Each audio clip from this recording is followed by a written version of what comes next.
5ಕ್ಕೆ 5 ನಾವು ಗೆಲ್ತೀವಿ, ಯಾವುದೇ ಸಂಶಯ ಇಲ್ಲ. ಯಾಕಂದರೆ ನಮಗೆ JDSಗಿಂತಲೂ ಹೆಚ್ಚಿನ ಮತಗಳಿದೆ. ಆತ್ಮಸಾಕ್ಷಿ ಅಂತ ಹೇಳಿದ್ರು.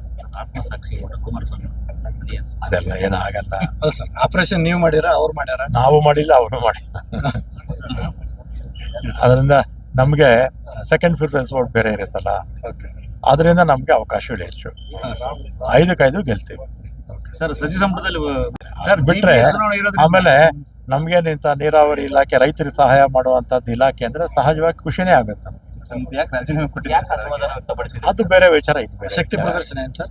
ಇಲ್ಲಪ್ಪ, ನೀವು ಒಬ್ಬನೇ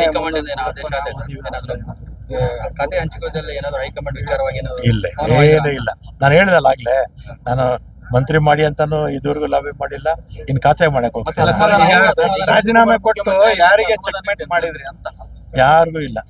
ಚೆಕ್ಮೇಟ್ ಯಾರಿಗೆ ಕೊಟ್ಟಿಲ್ಲ? ನೀವು 25ಕ್ಕೆ CM ಬರ್ತಾರೆ, ಅವ್ರನ್ನೇ ಕೇಳಿ. ಸರ್, ಈಗ ಬಿಡದಿ ಟೌನ್ ಬಗ್ಗೆ ದೊಡ್ಡ ಪ್ರಮಾಣದಲ್ಲಿ ಚರ್ಚೆ ನಡೀತಾ ಇದೆ ಸರ್. ಏನ್ ಹೇಳಿ? ಟೌನ್ಶಿಪ್ ಬಿಡದಿ ಟೌನ್ಶಿಪ್ ನನ್ನ ಫೋನ್ ಕಾರ್ಯಕ್ರಮಕ್ಕೆ ಅವರೆಲ್ಲ ಬರ್ತಾರೆ ಅಂತ ನಾವು ಕೂಡ ಭಾವಿಸಿದ್ದೀವಿ. ಆಮೇಲೆ ಇನ್ವಿಟೇಷನ್ ಅವರೇ ಕೊಟ್ಟಿದ್ದಾರೆ, ಸೆಂಟ್ರಲ್ ಗೌರ್ಮೆಂಟರೇ ಕರೆದಿದ್ದಾರೆ. ಮಿನಿಸ್ಟ್ರು ಯಾರು ಬರ್ತಾರೆ? ಇವರು ಪಾಟೀಲ್ರು, ಜಲಶಕ್ತಿ ಮಂತ್ರಿಗಳು. ಆಮೇಲೆ ಸೋಮಣ್ಣವರು ಕೂಡ ಇದೇ ಇಲಾಖೆಗೆ ಸ್ವಲ್ಪ ಅವ್ರಿಗೂ ಇಲಾಖೆ 2 ಇಲಾಖೆನಲ್ಲಿ 1 ಇಲಾಖೆ ಇದಕ್ಕೂ ಬರುತ್ತೆ. ಮತ್ತು ನಮ್ಮ CM, ಮತ್ತು ಆಂಧ್ರ ಮತ್ತು ತೆಲಂಗಾಣ ಇರಿಗೇಷನ್ ಮಿನಿಸ್ಟರ್ಸು, ಮತ್ತು ಈ ಇಲಾಖೆಯ ರಾಷ್ಟ್ರ ಮಟ್ಟದ ಅಧಿಕಾರಿಗಳು ಅವರೆಲ್ಲರೂ ಕೂಡ ಬರ್ತಾರೆ. ಸರ್, ಈಗ ಬೆಳಗ್ಗೆ ಪರಿಷತ್ ಚುನಾವಣೆ ಇರತಕ್ಕಂಥದ್ದು ಎಲ್ಲರಿಗೂ ಗೊತ್ತು. ಹತ್ತಿರ 31 TMC ನೀರು ಇದು ಹೂಳು ತುಂಬಿಕೊಂಡಿದೆ. ಅಂದರೆ 31 TMC ನೀರು ನಮ್ಗೆ ಕಡಿಮೆ ಆಯಿತು. ಅದಕ್ಕೆ ಜಲಾಶಯಕ್ಕೆ ಪ್ರಪೋಸಲ್ ಹಿಂದೆ ನಮ್ಮ ಶಿವಕುಮಾರ್ ಅವರು ಇದೇ ಇಲಾಖೆ ಮಂತ್ರಿ ಆಗಿದ್ದಾಗ ಪ್ರಪೋಸಲ್ ಕೊಟ್ಟಿದ್ದಾರೆ. ನವಲಿ ಜಲಾಶಯ ಅಥವಾ 1-2 ಕಡೆ ಡೈವರ್ಟ್ ಮಾಡಬೇಕು. ಇದೆಲ್ಲ ಕೂಡ ನಾವು ಮಾಡಬೇಕಾಗಿದ್ದರೆ ನಮ್ಮ ಮತ್ತು ಪಕ್ಕದ ರಾಜ್ಯಗಳ ಸಹಭಾಗಿತ್ವದಲ್ಲೇ ಮಾಡಬೇಕು, ಅವರ ಸಮ್ಮತಿಯಿಂದನೇ ಮಾಡಬೇಕು ಅಲ್ವಾ. ಅವರು ವಿರೋಧ ಮಾಡಿದ್ರೆ ನಾವು ಮಾಡೋಕ್ಕಾಗಲ್ಲ. ಅದಕ್ಕೆ ಬೋರ್ಡ್ ಇರುತ್ತೆ, ಮತ್ತು ಕೇಂದ್ರದ ಮಂತ್ರಿಗಳು ನಾವೆಲ್ಲ ಕೂತು ಮಾತಾಡಿಕೊಂಡ್ರೆ 2 ರಾಜ್ಯಗಳು ಒಳ್ಳೇದಾಗುತ್ತೆ.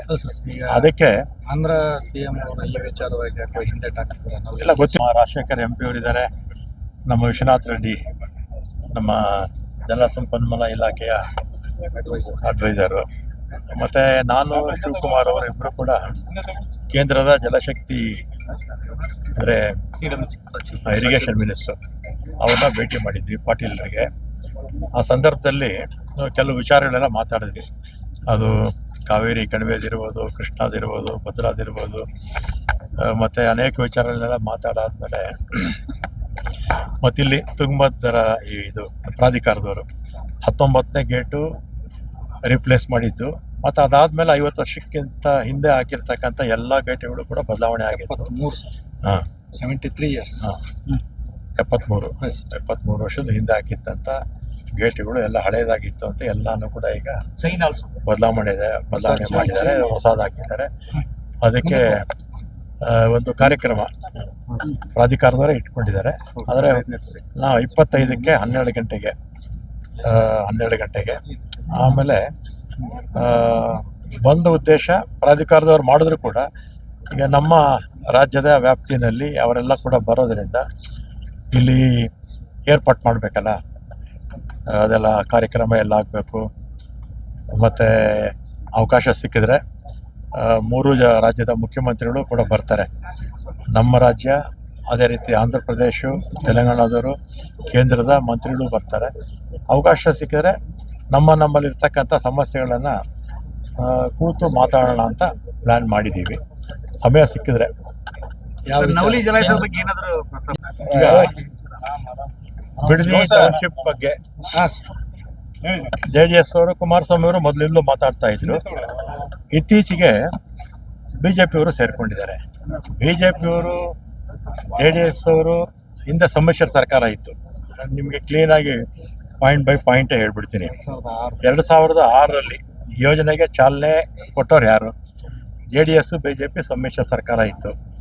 ಆಮೇಲೆ 23/9/2006 ಆಗ CM ಕುಮಾರಸ್ವಾಮಿಯವರು, ಡೆಪ್ಟಿ CM ಯಡಿಯೂರಪ್ಪನವರು. ಆಮೇಲೆ 5 ಸಮಗ್ರ ಟೌನ್ಶಿಪ್ಗಳ ಅಭಿವೃದ್ಧಿಗೆ ತೀರ್ಮಾನ ತಗೊಂಡಿದ್ರು ಕ್ಯಾಬಿನೆಟ್ಟಲ್ಲಿ. ಆಮೇಲೆ 18/10/2006 ಅಧಿಕೃತ ಸೂಚನೆ ಹೊರಡಿಸಿದ್ರು. ಆಮೇಲೆ 10/6/2007 ಬಿಡದಿ ಟೌನ್ಶಿಪ್ ವ್ಯಾಪ್ತಿಯನ್ನು ಮತ್ತಷ್ಟು ವಿಸ್ತರಿಸಲಾಯಿತು. ಈ ಅವಧಿಯಲ್ಲಿ ಆರ್ ಅಶೋಕ್ ಅವರು, ಈಗ ಅಪೋಸಿಷನ್ ಲೀಡರ್ ಇದ್ದಾರಲ್ಲ, ಅವರು ಸಚಿವರಾಗಿದ್ದರು. ಯಾಕಂದ್ರೆ ನೆನ್ನೆ ಅವರು ಹೋಗಿದ್ದರು. ಆಮೇಲೆ 26/7/12 ಜಗದೀಶ್ ಶೆಟ್ಟರ್ ಅವರ ನೇತೃತ್ವದ BJP ಸರ್ಕಾರ ಟೌನ್ಶಿಪ್ ಅನುಷ್ಠಾನಕ್ಕಾಗಿ ಉನ್ನತ ಮಟ್ಟದ ಸಮಿತಿ ರಚನೆ ಮಾಡಿದ್ರು. ಆಮೇಲೆ 18/5/20 BJP ಸರ್ಕಾರದ ಅವಧಿಯಲ್ಲಿ ಸುಮಾರು 9,000 ಎಕರೆ ಪ್ರದೇಶದಲ್ಲಿ ಸಮಗ್ರ ಟೌನ್ಶಿಪ್ ಅಭಿವೃದ್ಧಿಪಡಿಸುವ ಬಗ್ಗೆ ನಡೆಸಿ ನಿರ್ಧಾರ ಕೈಗೊಳ್ಳಲಾಯಿತು. ಆಗಲೂ ಈಗ ವಿಪಕ್ಷ ನಾಯಕರು ಸಚಿವರಾಗಿದ್ದರು. 4/3/22 ಬಜೆಟ್ನಲ್ಲಿ ಬಸವರಾಜ ಬೊಮ್ಮಾಯಿ ಅವರು ಬಜೆಟಲ್ಲೇ ಇಂಟಿಗ್ರೇಟೆಡ್ ಟೌನ್ಶಿಪ್ ಅಭಿವೃದ್ಧಿಯನ್ನು ಘೋಷಣೆ ಮಾಡಿದರು ಬೊಮ್ಮಾಯಿ ಅವರು. ಆಮೇಲೆ ಇಷ್ಟೆಲ್ಲ ಕೂಡ ಆಮೇಲೆ 13/5/22 BJP ಸರ್ಕಾರವೇ ಅನುಷ್ಠಾನಕ್ಕಾಗಿ ಮತ್ತೊಂದು ಉನ್ನತ ಮಟ್ಟದ ಸಮಿತಿಯನ್ನು ರಚಿಸಿತು. ಆಗ ಅಶ್ವಥ್ ನಾರಾಯಣ ಅವರು ಅಲ್ಲಿ ಇದೆಲ್ಲ ತೀರ್ಮಾನ ತಗೊಂಡಿದ್ದು BJP ಅವರ ಕಾಲದಲ್ಲೇ, ಸುಮಾರು 9 ವರ್ಷಗಳ ಕಾಲ. ಆ ಕಾಲಘಟ್ಟನೆ ಬೇರೆ ಇತ್ತು. ಒಂದ್ ನಿಮಿಷ ಈಗ ಅದೇ ಫಸ್ಟ್ 20 ತಿಂಗಳು ಸಮ್ಮಿಶ್ರ ಸರ್ಕಾರ, ಆಮೇಲೆ 2008 13 BJP ಸರ್ಕಾರ, 3 ಜನ ಚೀಫ್ ಮಿನಿಸ್ಟರ್ಗಳು. ಆಮೇಲೆ 19 23 ಇಬ್ಬರು ಚೀಫ್ ಮಿನಿಸ್ಟರ್ಗಳು BJP ಅವರೇ. ಅಂದರೆ 9 ವರ್ಷ ಪ್ಲಸ್ ಸಮ್ಮಿಶ್ರ ಸರ್ಕಾರ 20 ತಿಂಗಳು. ಇವರು ಇದೆಲ್ಲ ತೀರ್ಮಾನಗಳು ತಗೊಂಡಿದ್ದಾವೆ. ಸರ್, ಈಗ ಅದರಲ್ಲಿ ಪ್ರಭಾವಿ ರಾಜಕಾರಣಿಗಳ ಜಮೀನು ಏನಾರು ಅದಾವೆ? ಅಲ್ಲ, ಒಂದ್ ನಿಮಿಷ. ಇಷ್ಟೆಲ್ಲ ಅವ್ರು ತೀರ್ಮಾನ ತಗೊಂಡು ಈಗ ಯಾಕೆ ವಿರೋಧ ಮಾಡ್ತಾರೆ ನನ್ಗಂತೂ ಅರ್ಥ ಆಗಲಿಲ್ಲ. ಕಾರಣ ಆಮೇಲೆ ಈಗ ನಾಳೆ ಇದು ನಮ್ಮ BJP ಸರ್ಕಾರ ಬಂದರೆ ರದ್ದು ಮಾಡ್ತೀವಿ ಅಂತ ಹೇಳ್ತಾರೆ. ನೀವು ನಮ್ಮ ಮೊನ್ನೆ 4 ವರ್ಷ ಇದ್ದೀರಿ, 19-23 ಆಮೇಲೆ 2008-13 ನಿಮ್ಮದೇ ಸರ್ಕಾರ ಇತ್ತು. ಯಾಕೆ ನೀವು ರದ್ದು ಮಾಡಲಿಲ್ಲ? ಈಗ ಏನಾಗುತ್ತೆ, ಸುಮ್ಮನೆ ಅಧಿಕಾರದಲ್ಲಿ ಇದ್ದಾಗ ಒಂದು ಮಾತು, ಅಧಿಕಾರದಲ್ಲಿ ಇಲ್ಲದೆ ಇದ್ದಾಗ ಒಂದು ಮಾತು. ಅಲ್ಲ ಸರ್, ಇದೇನು ಕ್ರೆಡಿಟ್ ವಾರ ಹೇಗೆ? ಕ್ರೆಡಿಟ್ ವಾರ ಹೇಗೆ ಸರ್? ಅವ್ರು ನೀವು ತೀರ್ಮಾನ ಮಾಡಿ. ಅಲ್ಲ ಸರ್, ನಾನು ಅಂಕಿಅಂಶಗಳನ್ನ ಪ್ರಭಾವಿ ಒಂದ್ ನಿಮಿಷ ಅಂಕಿಅಂಶಗಳನ್ನ ಮಾಧ್ಯಮದ ಮುಖಾಂತರ ಜನರ ಮುಂದೆ ಇಟ್ಟಿದ್ದೀವಿ. ಜನ ತೀರ್ಮಾನ ಮಾಡಲಿ. ಅಲ್ಲ ಸರ್, ಈ ಕ್ರೆಡಿಟ್ ವಾರ್ ಯಾಕಂದ್ರೆ ಸರ್, ಈಗ ನಾವು ಶುರು ಮಾಡಿದ್ವಿ ಅವ್ರಿಗೆ ಹೋಗುತ್ತೆ ಅಂತ ಹೇಗೆ ಸರ್ ಇದರಲ್ಲಿ? ನೀವು ಅವ್ರನ್ನೇ ಕೇಳಿ ಸರ್. ಈಗ ಅದರಲ್ಲಿ ಅವ್ರನ್ನ ಕೇಳ್ಬೇಕು. ಆಡಳಿತ ಪಕ್ಷದವ್ರು ನೀವು ಹೇಳಿ ಸರ್. ಈಗ ನಾನು ಇಷ್ಟೊತ್ತು ಹೇಳಿದಲ್ಲ, ಅಂಕಿ ಯಾವುದು ಡೇಟ್ ವೈಸ್ ಹೇಳಿದ್ದೀನಿ, ಯಾರ್ಯಾರ ಕಾಲದಲ್ಲಿ ಏನೇನಾಯಿತು ಅಂತ ಅಲ್ವಾ. ಇವರೆಲ್ಲ ಯಾಕೆ 9 ವರ್ಷ ಇದ್ರು BJP ಅಧಿಕಾರದಲ್ಲಿ, ರದ್ದು ಮಾಡ್ಬೋಯ್ತಲ್ಲ ಅವ್ರು. ಸರ್, ಈಗ ಸರ್ ವಿರೋಧಕ್ಕೆ ನಿಖರ ಮಾಹಿತಿ ಗೊತ್ತಿಲ್ಲ ಅಂತೀರಾ? ಗೊತ್ತು ವಿರೋಧ ಏನಕ್ಕೆ ಮಾಡ್ತಾರೆ ಸರ್, ಹೇಳಿ. ವಿಪಕ್ಷದಲ್ಲಿದ್ದಾರೆ, ವಿರೋಧ ಮಾಡ್ಬೇಕು ಸರ್. ನಮ್ಮ ಪ್ರಶ್ನೆ ಉತ್ತರ ಬರಲಿಲ್ಲ. ಪ್ರಭಾವಿ ರಾಜಕಾರಣಿಗಳ ಲ್ಯಾಂಡ್ ಐತಾ ಅದರಲ್ಲಿ ಅಂತ ನನಗೆ ಮಾಹಿತಿ. ಮತ್ತೆ ಇನ್ನ ಫ್ಲೆಕ್ಸ್ ಹಾಕ್ಸಿರಿ ನೀವು? ಫ್ಲೆಕ್ಸ್ ಹಾಕ್ಸಿರಿ ಅಲ್ಲ? ಕುಮಾರಸ್ವಾಮಿ ಇದೆ, ಇವ್ರದ್ದಿದೆ, ನಾನು ನೋಡ್ಲಿಲ್ಲ ಅದನ್ನೆಲ್ಲ.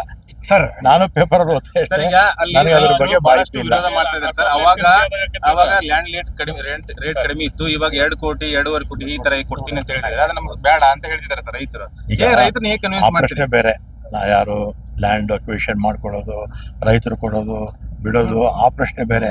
ಆದ್ರೆ BJP ಅವರು ಎಡಬಿಡಂಗಿತನ ನಾನು ಹೇಳ್ತಾ ಇದ್ದೀನಿ. ಸರ್, ಇಲ್ಲಿ ಅಲ್ಲ ಸರ್, ತದ್ವಿರುದ್ಧ ನಿಲುವುಗಳನ್ನ ತಗೊಳ್ತಾ ಇದಾರಲ್ಲ, ಅದನ್ನ ಸರ್ ಈಗ ಜನ ಕೇಳೋಕೆ ಇಷ್ಟ. ಸರ್, ರೈತನ ಕನ್ವಿನ್ಸ್ ಮಾಡೋದು ಬಹಳ ಮುಖ್ಯ ಅಲ್ಲ ಸರ್. ಈಗ ಅದು ನಮ್ಮ ಶಿವಕುಮಾರ್ ಇದ್ದಾರೆ, ಆಮೇಲೆ ನಮ್ಮ ಲೋಕಲ್ ಇವರಿದ್ದಾರೆ, ಅವ್ರು ಮಾತಾಡ್ತಾರೆ. ಸರ್, ಈಗ ಈ ಕುಡ್ತಿ ಭಾಗದಲ್ಲಿ if you like this video, ಬೇಗ ಲೈಕ್ ಮಾಡಿ, ಕಾಮೆಂಟ್ ಮಾಡಿ, ಶೇರ್ ಮಾಡಿ ಹಾಗೂ ಯೋಯೋ ಟಿವಿ ಕನ್ನಡವನ್ನು ಸಬ್ಸ್ಕ್ರೈಬ್ ಮಾಡಿ.